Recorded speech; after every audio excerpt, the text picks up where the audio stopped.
عطا محمد صاحب سکر سے پوچھتے ہیں کہ جی الٹرا ساؤنڈ کے ذریعے بچے کی جنس معلوم کرنا قرآن پاک میں 5 چیزوں کے متعلق آیا ہے کہ اللہ تعالیٰ کے سوا کوئی نہیں جانتا۔ اس میں ایک یہ بھی ہے کہ ماں کے پیٹ میں بچہ ہے یا بچی، اسے صرف اللہ ہی جانتا ہے، جبکہ آج کل الٹرا ساؤنڈ کے ذریعے پتہ چل جاتا ہے کہ ماں کے پیٹ میں کیا ہے۔ تو اس آیت کا مطلب کیا ہوگا؟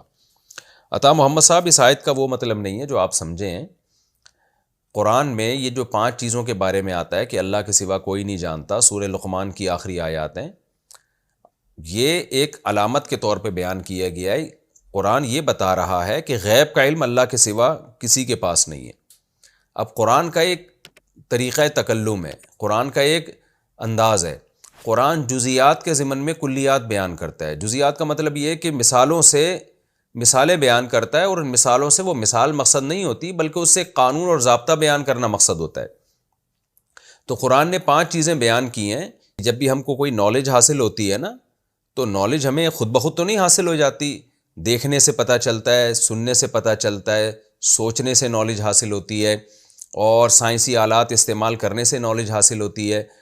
تو غیب کہتے ہیں اس علم کو جن میں آپ کے پاس وہ سورس آف نالج نہ ہو، پھر آپ کسی علم پر مطلع ہو جائیں۔ جیسے کل کیا ہوگا، اب آپ کے پاس کوئی سورس آف نالج ہی نہیں ہے، کوئی ذریعہ علم کا کوئی ذریعہ ہی نہیں ہے، تو آپ نہیں بتا سکتے کہ کل کیا ہوگا۔ لیکن اگر آپ کو محکمہ موسمیات والا آ کے بتا دیتے ہیں کہ جی بادل آ رہے ہیں اتنی کلومیٹر کی رفتار سے اور ہواؤں کو، تو اس سے پتہ چلتا ہے کہ کل بارش ہوگی، تو انہوں نے تو آلات کے ذریعے بتا دیا نا، تو یہ غیب رہا نہیں ہے۔ تو قرآن نے یہ بتایا ہے کہ غیب کا علم اللہ کے سوا کسی کو نہیں ہے۔ تو اس زمانے میں یہ 5 چیزیں ایسی تھیں جو غیب سمجھی جاتی تھیں، کیونکہ کوئی آلات دریافت نہیں ہوئے تھے، ماں کے پیٹ میں جھانک کے دیکھا جائے کیا ہے، اور بارش کا پتہ ہی نہیں چل سکتا تھا، زندگی کا پتہ ہی نہیں چل سکتا تھا کہ کل مرنا ہے کہ پرسوں مرنا ہے۔ لیکن ایک آدمی کو پھانسی سنا دی گئی ہے اور اس کو بتا دیا گیا ہے کہ کل آپ کی ڈیتھ ہے، تو وہ تو بتا سکتا ہے کہ کل میں مر جاؤں گا۔ صبح پوچھا جاتا ہے کہ آخری خواہش بتاؤ، اس لیے پوچھا جاتا ہے نا کہ آج آپ نے مرنا ہے، اس کو یقین ہوتا ہے کہ آج میں نے مرنا ہے، تمام اپیلیں میری مسترد ہو گئی ہیں۔ لیکن وہ جو اس کو موت کا علم ہوا ہے وہ ذرائع سے ہوا ہے، لوگوں نے بتایا ہے، حکومت کا فیصلہ ہے، جج کا فیصلہ ہے، ان تمام چیزوں سے۔ ویسے ہی بیٹھے بیٹھے کوئی نہیں بتا سکتا کہ کل مرنا ہے کہ پرسوں مرنا ہے، ہمیں نہیں، ہم میں سے کسی کو نہیں پتا ہماری موت کا کیا وقت متعین ہے۔ تو اسباب کے بغیر علم یہ صرف اللہ کا خاصہ ہے، اللہ کو پتہ ہے، اللہ کسی سورس آف نالج کا محتاج نہیں ہے، اس کا علم کامل ہے۔ تو اللہ میاں نے یہ سمجھانے کے لیے کہ غیب کا علم اللہ کے سوا کسی کے پاس نہیں ہے، تو وہ مثالیں دی ہیں جو اس زمانے میں غیب میں تھیں۔ کل کیا ہوگا، کہاں تمہاری موت واقع ہوگی، ماں کے پیٹ میں کیا ہے۔ تو لیکن اگر کسی آلے کے ذریعے ہم پتہ لگا لیتے ہیں کہ ماں کے پیٹ میں کیا ہے، الٹرا ساؤنڈ کے ذریعے پتہ لگا لیتے ہیں، تو وہ غیب رہتا ہی نہیں ہے، تو وہ اس آیت کا مفہوم میں داخل ہی نہیں ہے۔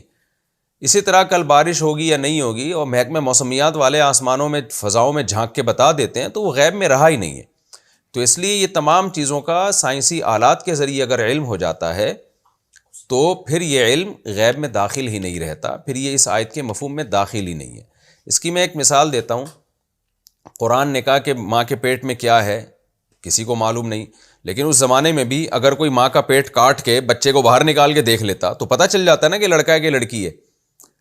لیکن بھائی ہم اس کو کہتے ہیں کہ یہ تو تم نے دیکھ کے بتا دیا ہے نا، بغیر دیکھے قرآن کہہ رہا ہے کہ نہیں بتا سکتا کوئی، تو یہ تو تم نے تو پیٹ کاٹ کے دیکھ لیا ہے۔